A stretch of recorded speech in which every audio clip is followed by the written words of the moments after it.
Howdy folks, Nathan here, and that is a 2019 Volkswagen Jetta GLI.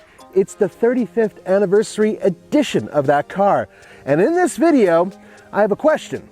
Is this the swan song for the Jetta? Also, at the end of the video, I'm going to explain to you why this car is a screaming performance bargain.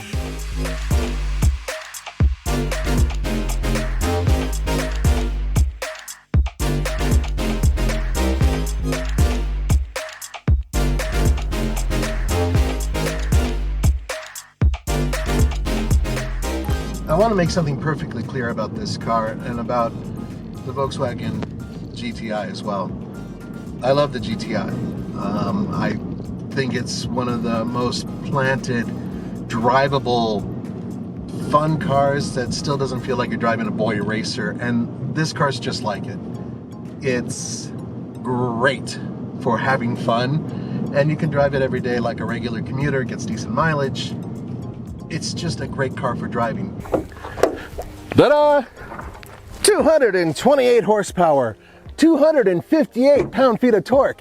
It is the same four-cylinder turbo, it's a 2-liter, that comes out of the Volkswagen GTI.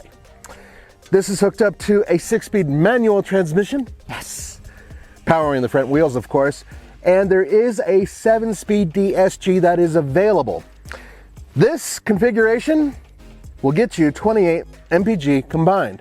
That's not too bad. Now, it does have a limited slip diff, and on top of that, it has a special system that also eliminates a little bit more torque steer by using the brakes.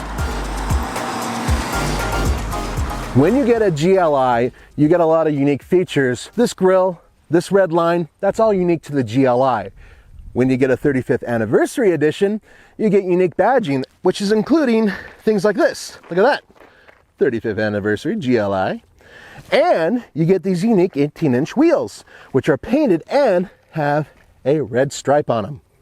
But there's more. Compared to the GTI, the GLI is about 17 inches longer and a lot heavier, between 200 and 250 pounds depending on packaging. So it's a bigger vehicle. But what you can get with that is, well, a trunk. And there's something kind of sort of unique about the trunk. You get a black spoiler, because when you have a front-wheel drive vehicle, it is so important to put extra weight down on the rear end of a vehicle. Everybody does it, but it's unique because it's got this black little stripe there. And you know what else is cool? You got 14.1 cubic feet of space in here. Another thing you get with a GLI is dual exhaust, and it's not just one pipe with two little outlets. It's an actual dual exhaust system, and it sounds pretty damn good. And you also get this splitter down here.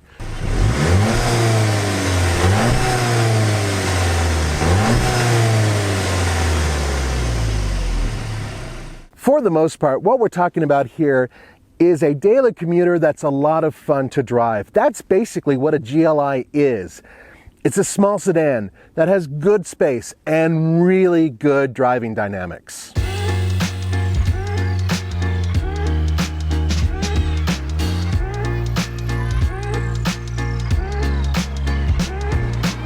All of the dynamics that you get out of the GTI, you pretty much get in this car. Overall performance feels just about the same. You really don't feel a lot of a penalty of having extra weight. Off the line, this thing, you let it kind of heat up, and it really moves all the way up to red line, no problem. Very quick, very fast, very easy to shift. There's a little tiny bit of turbo lag if you're really pushing it. But for the most part, you're not going to notice it.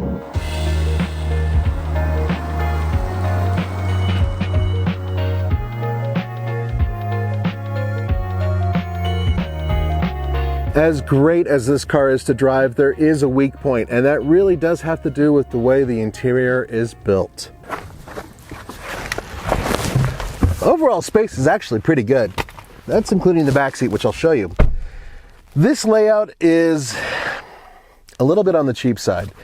I have to ask myself, couldn't they spend an extra $1 or $2 and make sure that the materials that you're able to touch feel like they're higher quality, especially for a German car, right? And especially for a car company that used to have the best interiors in the business. Now, Well, no, not so much. Good news here. Steering wheel, one of the best in class. Flat bottom, which is great for big guys, but also a little sportier. It has really nice stitching, a very good feel to it. Overall, one of the best out there. I love the feel of the steering wheel. The stick, manual transmission, love having manual. This one, the throws are a little bit on the long side, and it's not quite as accurate feeling as, say, a Honda Civic Si, or especially the Honda Civic Type R. All in all, not too bad. Clutch pedal feel, it's a little bit spongy, but it's easy to get used to and very easy to modulate. Fortunately, the seats are comfortable and they have a good deal of headroom and legroom available. Backseat space. Now, bear in mind, I'm 6'1", and I'm sitting behind myself right now. And there's a good amount of space back here. It's not crazy, it's not like a larger sedan, but it is competitive. And headroom is not too bad. I'm not banging my head on the roof. Legroom, pretty good, and I like the fact that I'm able to stick my feet under the seat. So, altogether, pretty good space. Now, the seats themselves, the fabric's pretty nice, but very hard plastics right here. It's not even like the driver's door, which has soft touch materials, at least up here. Overall, yeah, not great. So you do get a 6.5-inch touchscreen standard. It's okay, could be a little bit bigger. And you know what else you get? Customizable ambient interior lighting. Ambient lighting, yeah baby. From here, you can choose up to 10 different colors for the ambient lighting. Now if you look, you can actually see all around inside where the lighting is. There's more to it than that, but let's first do this. Okay, let's try. There's red. There's orange. I'm sure they have some really cool German names for these things.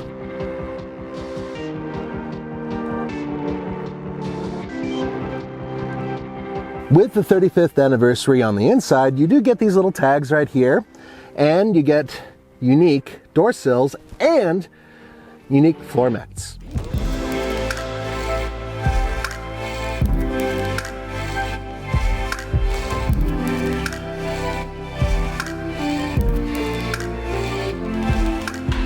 Outside noise, yes, it's there. It's mostly tire noise, and I can hear it in here, but, you know, turn on the music, you're fine, right? Highway comfort. Now that's where this car actually beats the GTI. It has a slightly better ride. It might have to do with having more length, having a slightly different aerodynamic personality, so to speak. One thing that I really do like. I kind of like the way the car looks. It's already quick, right? It's responsive. Manual transmission option, love that. But it looks sporty. It doesn't look stupid sporty. It actually, I think, looks very handsome. Now, the 35th anniversary does have some extra badges. I don't really think they're necessary, but some people out there really do like the fact that they have a unique car that has a limited run.